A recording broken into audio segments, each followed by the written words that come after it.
Mallareddy agriculture యూనివర్సిటీలో ఉద్రిక్తత చోటు చేసుకుంది. సుమారు 60 మంది విద్యార్థులను కాలేజీ యాజమాన్యం డిటైన్ చేసింది. దీంతో విద్యార్థులు ఆందోళనకు దిగారు. మల్లారెడ్డి దిష్టి బొమ్మను విద్యార్థులు వారి తల్లిదండ్రులు దహనం చేశారు.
దీనిపై కంప్లీట్ డీటెయిల్స్ మా ప్రతినిధి సుజాత అందిస్తారు. సుజాత, చెప్పండి, అసలు ఒకటేసారి ఇంతమంది విద్యార్థుల్ని కాలేజ్ యాజమాన్యం ఎందుకు డిటైన్ చేస్తుంది? అసలు విద్యార్థులు ఏమంటున్నారు?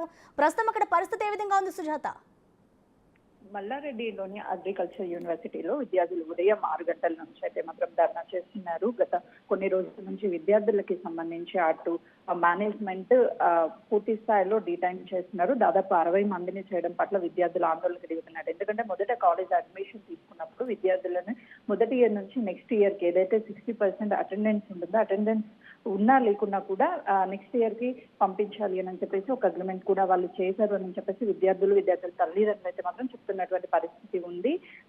నెక్స్ట్ ఇయర్ ఎవరైతే వెళ్ళాలో ఫస్ట్ ఇయర్ నుంచి సెకండ్ ఇయర్ కి వెళ్లాల్సిన విద్యార్థులని సస్పెండ్ చేయడం వల్ల విద్యార్థులు ఒక 1 ఇయర్ అనేది మేము లాస్ అవుతాం. దాంతో పాటు మళ్ళీ అదే ఇయర్ చదవాలి అంటే ఫీజులు కూడా అధిక మొత్తంలో తల్లిదండ్రులు చెల్లించలేకపోతున్నామని చెప్తూ ఆందోళన చేస్తున్నారు. ఈ నేపథ్యంలోనే అటు పోలీసులకు అదే విధంగా విద్యార్థుల తల్లిదండ్రులకు తీవ్ర ఇద్దరి మధ్య అయితే మాత్రము కొద్దిపేట వరకు గొడవ అనేది జరుగుతూనే ఉంది. అటు విద్యార్థుల తల్లిదండ్రులు కూడా మేము కాలేజ్ యాజమాన్యాన్ని అడగడానికి వచ్చాము, కానీ యాజమాన్యం ఏమాత్రం కూడా స్పందించకుండా పోలీసుల్ని ఇక్కడికి పంపించి గొడవని ఉధృతం చేసే పరిస్థితులు అయితే మాత్రం అక్కడ నెలకొన్నాయని చెప్తున్నారు. మరోవైపు కాంగ్రెస్ సీనియర్ నాయకుడు అయినటువంటి మైనంపల్లి హనుమంతరావు, మేడ్చల్ నియోజకవర్గానికి సంబంధించినటువంటి నక్క ప్రభాకర్ గౌడ్, కొంతమంది కాంగ్రెస్ నాయకులు అక్కడికి చేరుకొని విద్యార్థులకి సంఘీభావం తెలుపుతున్నారు. ఎందుకంటే విద్యార్థులకి సంబంధించినటువంటి గత కొన్ని రోజుల నుంచి మల్లారెడ్డి యూనివర్సిటీ అదేవిధంగా కాలేజెస్ లో అటు ఫుడ్ కి అదే విధంగా ఫీజులు అధిక మొత్తంలో వసూలు చేస్తున్నారు. నాణ్యమైన ఫుడ్ పెట్టడం లేదు అంటూ విద్యార్థులు కూడా గత కొన్ని రోజుల నుంచి అయితే మాత్రం ఆందోళనకు దిగుతున్నారు. కాలేజీలో మొత్తానికి సంబంధించి అంటే యూనివర్సిటీ ఏదైతే మల్లారెడ్డి యూనివర్సిటీని ఇచ్చారో గత ప్రభుత్వము,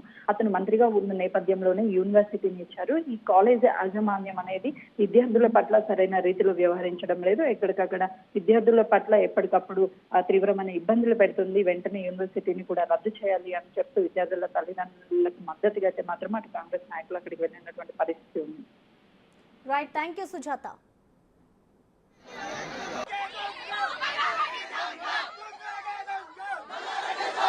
We want justice! We want